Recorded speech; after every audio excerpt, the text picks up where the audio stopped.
game's been played and someone's just been crowned World Cup Champions, it's not good enough. It's quite embarrassing, to be honest, because that's Paredes there. He doesn't need to do that. He's better than that, you know. And he doesn't stop there. He keeps going and going and going. And we all know what it's like to lose a game. We can be very frustrated. We understand that. But this is not good enough. It's not a good look at all. That's a reaction to them being outplayed, outthought on the football pitch, and then the result of that at the end. So it's sad, it's poor from the Argentine team players. Huge frustration spilling over. But for Spain, let's focus on the positive, because an incredible tournament. To concede one goal through a whole tournament has been a marvellous defensive display from them, but also in attack, and the possession-based football they play is so attractive. The lesson in football that they've taught the world at this World Cup is absolutely phenomenal. Never rattled, never under pressure. That was as much as it got after the final whistle, after they got the World Cup, because they haven't nibbled once. They've kept playing beautiful football the whole entire time, and they've fully, like I say, fully deserved this with a great team effort. Luis de la Fuente has now won the Euros and the World Cup with this side. He's actually taken quite a few of this side through the age groups, under 19, under 21. He's a career international manager, and he's created some things very, very special. He has, and a lot of these Spanish players have grew up and come through the system together, so to be able to enjoy these moments, the European Championships 2 years ago, now the World Cup, we've seen it at the end there with Yamal and Williams sat on the pitch. They've been lying there taking it in, you know, just look and think, like, what has happened? They've won both the Euros and the World Cup, Yamal at 19, so these are just special moments and memories which these players will take with them forever. They're singing Viva España just in front of us here. I thought it was only us who sang that. I didn't realise Spaniards actually sang it. But the scenes below us, the Spanish fans, they've had to be very patient, haven't they, through this match? They have, and they've been massively outnumbered here today, but they showed their support for their team. And just to touch on Lamine Yamal at 19 years old, we looked at him before the game, 5 chains on his confidence, the way that he's doing this world. Everyone will be trying to get on his back. Everyone will be trying to hate on him. But he's sat there with a European medal and a World Cup. What a beautiful, beautiful day for that young man. I'm so pleased for him. 19 years old. He was 19 just a week ago, and he burst to life for us, didn't he, at the Euros? Not burst into life, he burst on the seat gaps.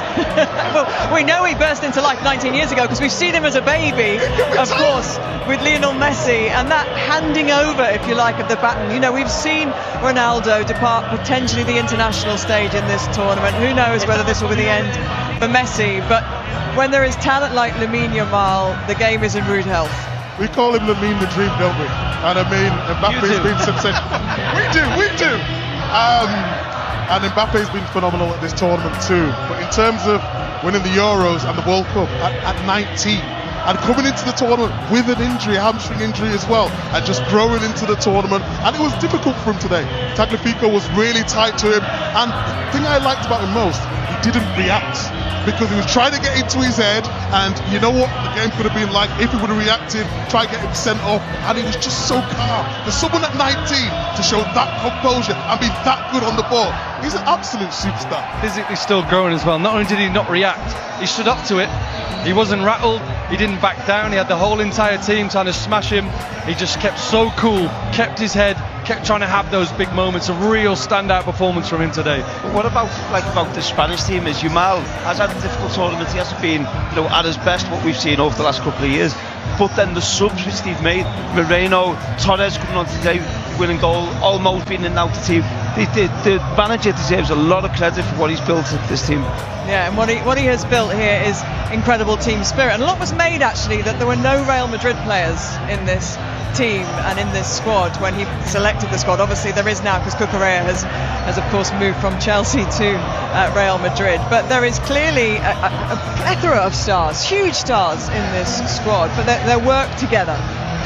Yeah, I think the squad's got a really good balance. It's got some experience, a lot of youth, but they've got players who've grown up through the system together. They know each other's game inside out, and that's shown. The winners as well, they won the Euros 2 years ago, they've had a big advantage knowing how to win and make the competition, and I think that showed as well in the game today. Well, you've been talking about Olmo all tournament, you've been talking about goalkeepers. Can we talk about Kubasi at the back? Do you think he's a contender for the young player of the 100%. tournament? He's outstanding. When he plays in Barcelona, at times they play very high and it's difficult. He gets exposed in behind. But in this team, the leadership, the composure he shows, he stands up to everything. 19, conceded 1 goal in the whole competition. It's outrageous. You know, when I see these sort of players, for the future, like you said, Olmo's been excellent. Nico Williams coming on the left-hand side. Yamal, the future looks so great for Spain. Shall we have a look then at the goal that has won Spain the World Cup? And while it will go down as obviously Ferran Torres' brilliant goal, Williams involved in terms of keeping the ball alive. Yeah, it was, and this is from the kick-off of extra time. And then the ball goes back to Simon, and Argentina don't really rush to try and get the pressure on the ball. Obviously, they're down to 10 men.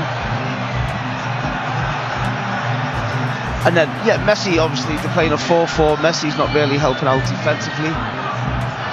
So then the ball goes forward. And then now, this is where they needed that little bit of luck and something to force them in the penalty box.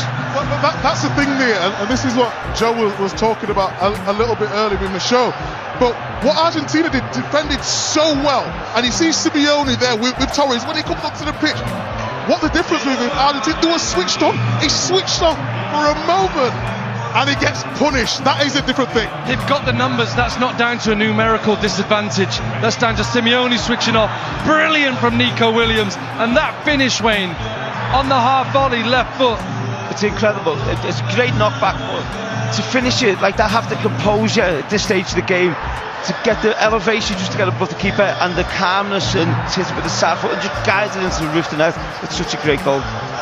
Fantastic finish from Ferran Torres. And Williams, again, another great talent who has had to kind of be patient in this tournament as well. I think what's really good about it, and we'll show you this live goal now, but in terms of when they come on, the impact, you have Berner who plays a little bit different, but then they disallow.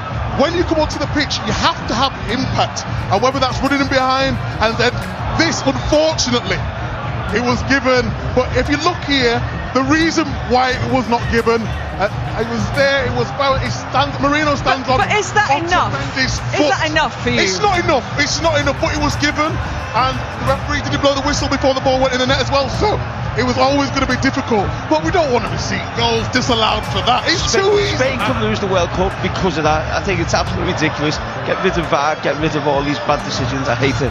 But I think we've got to absolutely commend Spain's mentality, because all very well they play this pretty football, but they've been absolutely superb to not give up. They could have felt like the whole world was against them today. There was fouls, various fouls not given, goal not given. They must have thought this could actually go to penalties here, and the way Martinez was playing, but they kept the quality, kept the composure, kept their cool against a team who stuck doggedly to their game plan as well, and trying to physically ruffle them up, trying to get into their heads, as any opposition is going to have to do. If you're going to beat that Argentina side, there is going to have to be a mental composure. And is it trusting his subs as well? Marino coming onto the pitch in previous games, scored the winners, and he comes on and makes a difference. When you're talking about midfielders or false nines running into it, look at the timing of his run, and Way will know a bit better than me, but as a defender, it's just there. He should do a lot better. You talk about the header there. But what he does, his run into the penalty box is not a big long run where the defender can see him. He gets in a position, then it's just a little 2-yard run, and normally you see him slot that away. It's a poor header, but really good movement to get on the end of it. Time and time again, don't we, for Arsenal? But these all came after the red card for Enzo Fernandez. Let's have a little look at the second yellow, Joe, that obviously led to the red. Yeah, first one's dissent. So obviously that's disappointing in the World Cup final. He feels aggrieved, straight up, arms thrown at the referee. For once he said, I'm not going to have that, and he picked up this yellow card, and the brakes had to come on here. He's so committed, and he's sent him for a cartwheel. I have no idea what his argument was that he hadn't made the foul there. He must have known that as soon as he doesn't get that ball, it's an absolute blatant yellow card, and that took forever to get cleared up, but the right decision was made. He had to go. How big an impact did that have on the overall result? Yeah, it had a lot, because what they could do, they could start getting runners. I mean, we saw that with the winning goal, but it was just in terms of the way Argentina wanted to set up, you know Messi's going to be up front. But when you had an Alvarez or Martinez at previous, you all know he could go up there, but we can defend. That extra in terms of the timing you've got to run, it makes a difference. And especially when going to extra time, the tightness of the team, it was always going to have an impact. No team had ever played in a World Cup final without a shot until the 17th minute. It actually took a lot longer for Argentina to get theirs on 117. But suddenly there was a flurry from them and a realisation that it was coming to an end and the chances came. There was, and I think that coincides with Messi getting on the ball a little bit more. And then you knew it was going to come at some point, and this is great defending. You know, they're getting in down the sides, they were putting balls in the box, but this was actually a free kick they took quick, which I was thinking, what are they doing taking this quick? And then they get a really good opportunity from it. And then again here, he just leans back and gets it high over the crossbar. If he gets his body over the ball, he gets that down and gets the equaliser. But Spain deserved it, so I'm really pleased that Spain won in the end. No, but can you talk about the spirit there? For Argentina still to be getting chances towards the end of the game with a man less as well, and they've just never beat. Yes, in terms of quality, and you know the man on his screen deserved to win There's the World such lovely Cup. scenes. Lamine Yamal is being kind of handed around to his teammates and hugged, and you can see just the absolute love and admiration they all have for him and how special he is. I love to see that, and I love to see the joy in his face. He's still a young man at the end of the day, and they've allowed him to be young, they've allowed him to be free. He's completed football, he's only going to get better. It's absolutely brilliant.